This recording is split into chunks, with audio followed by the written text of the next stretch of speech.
छठ पूजा की कथा।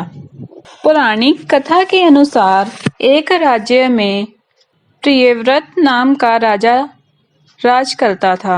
उसकी पत्नी का नाम मालिनी था। संतान न होने के कारण दोनों बहुत दुखी रहते थे। इस समस्या के समाधान के लिए उन्होंने महर्षि कश्यप द्वारा पुत्रष्ट यज्ञ करवाया, जिसके फल से रानी ने गर्भ धारण कर लिया।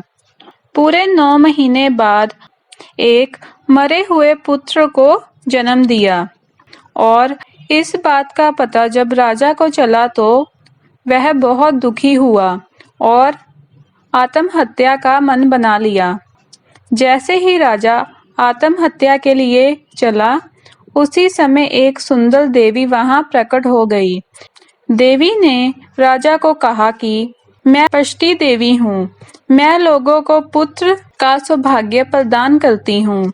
इसके अलावा जो सच्चे भाव से मेरी पूजा करते हैं, मैं उसके सभी प्रकार के मनोरथ को पूर्ण करती हूँ। यदि तुम मेरी पूजा करोगे तो मैं तुम्हें पुत्र रत्न प्रदान करूंगी। देवी की बातों से प्रभावित होकर राजा ने उनकी आज्ञा का पालन किया। राजा और रानी ने कार्तिक शुक्ल की षष्ठी तिथि के दिन देवी षष्ठी की पूरे विधि विधान से पूजा और व्रत किया। इस पूजा के फलस्वरूप उन्हें एक सुंदर पुत्र की प्राप्ति हुई। उसी समय से छठ पूजा का उत्सव मनाया जाता है। छठ पूजा का त्योहार कार्तिक मास के शुक्ल पक्ष की छठी तिथि को मनाया जाता है। यह पूजा 4 दिनों तक की जाती है। छठ पूजा को छठ पूजा, ढाला छठ, छठी माई छठ, छठ माई पूजा, सूर्य छठी पूजा आदि नामों से जाना जाता है।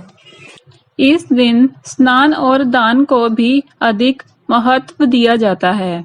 शास्त्रों के अनुसार सबसे पहले छठ पूजा सूर्यपुत्र कर्ण ने की थी। वह सूर्य देव के पुत्र और उनके सबसे बड़े भक्त माने जाते थे। कर्ण कई घंटों तक पानी में रहकर भगवान सूर्य की आराधना करते थे।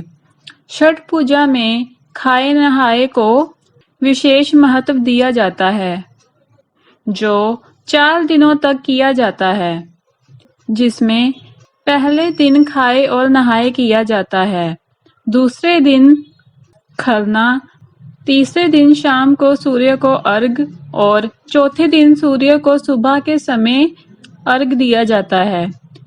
सिर्फ छठ पूजा ही ऐसा त्योहार है जिसमें डूबते सूर्य को अर्घ दिया जाता है। छठ पूजा करने की विधि। छठ पूजा की शुरुआत खाए नहाए से की जाती है। यह छठ पूजा का पहला दिन होता है।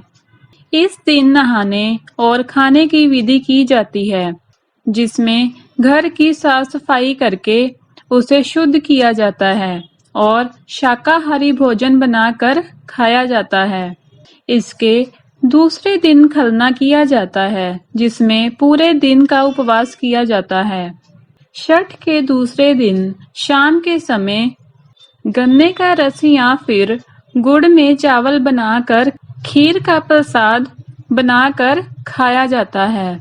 छठ के तीसरे दिन भी व्रत रखा जाता है और शाम के समय डूबते सूर्य को अर्घ दिया जाता है। इस दिन शाम के समय पूजा की जाती है और इस दिन शाम के समय पूजा की सभी सामग्री को लकड़ी एक ढलिया में रखा जाता है और उसे घाट पर ले जाया जाता है और पूजा के बाद सूर्य को अर्घ दिया जाता है।